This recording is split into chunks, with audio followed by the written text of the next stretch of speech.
is a difference between being a vegan and being a vegetarian. A vegan eliminates all animal products from his or her diet, including dairy.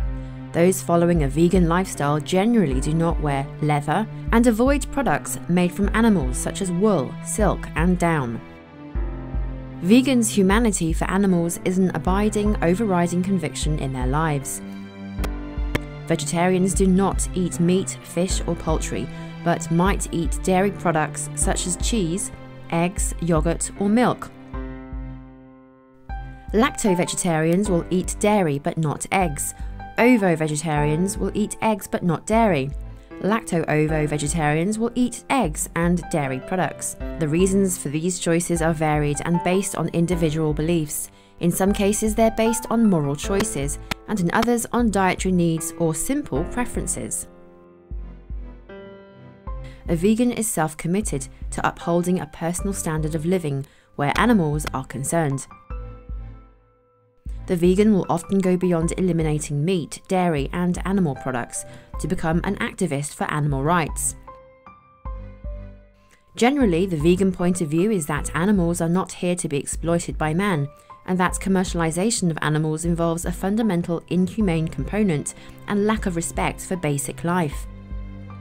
A vegan believes that cruel methods are often cheaper, and animals raised for meat or dairy products by commercial interests are commonly and routinely kept in abusive conditions and slaughtered inhumanely in the interest of a competitive marketplace.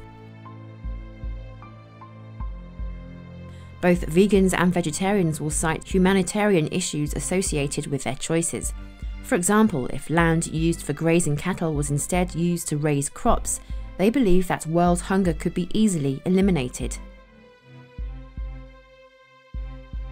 VeganKit.com says this: choosing vegan is conscientiously choosing compassion over killing, ecological preservation over destruction, health over disease, and simplicity over complexity.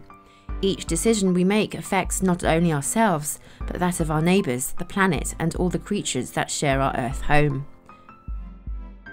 When you become a vegan, you will need to work on limiting or avoiding altogether any processed foods. They're hard to digest, and I think we can all agree, vegan or not, that processed foods do not have the energy of live whole foods that are eaten the way they grow. If you are not a vegan or vegetarian, you may believe that by virtue of the fact that they are eating lots of fruits and vegetables, their diets are always balanced. Not true.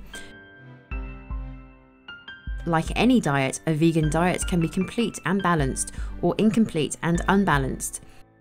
Vegan eating is not a guarantee of good health. That will come as a surprise to those of us who do not eat that way. The biggest question that many ask about the vegan and vegetarian lifestyle is, how do you get enough protein?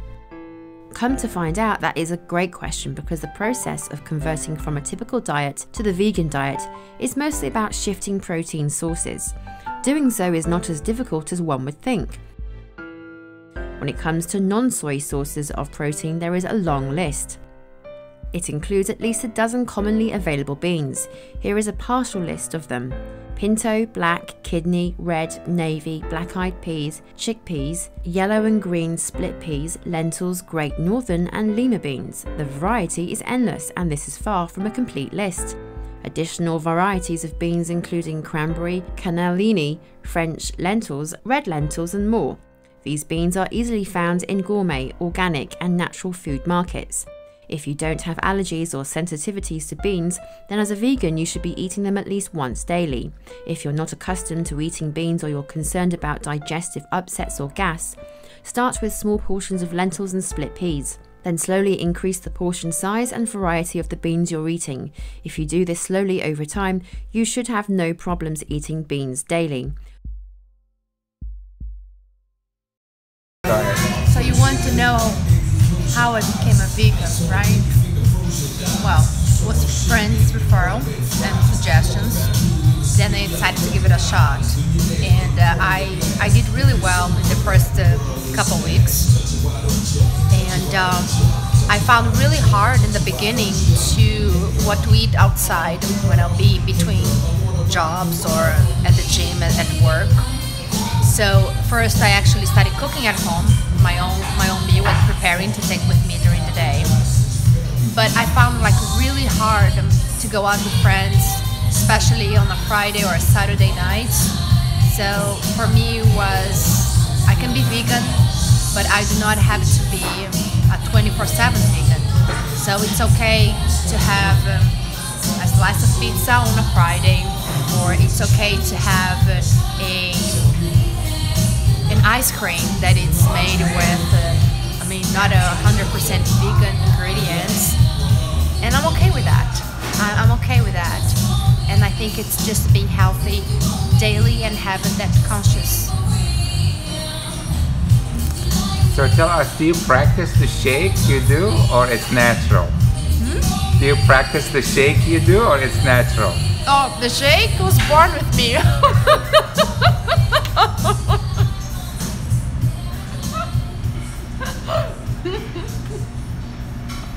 Is there a school for that?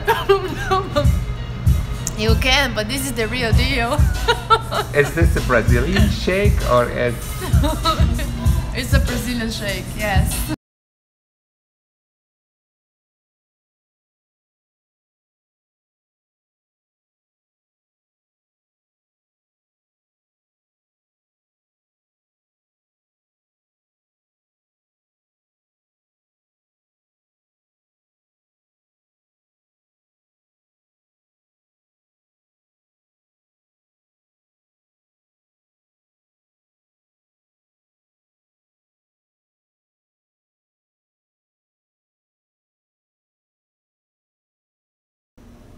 No, I shouldn't have eaten that pizza. I'm full now, I don't have any energy, and like I'm feeling just laying down here all day. Why did I do that? But you know what?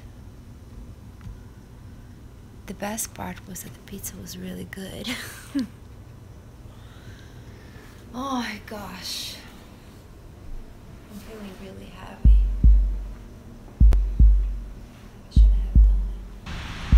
I love yoga. I love to be vegan. Life is to be enjoyable and appreciate each moment.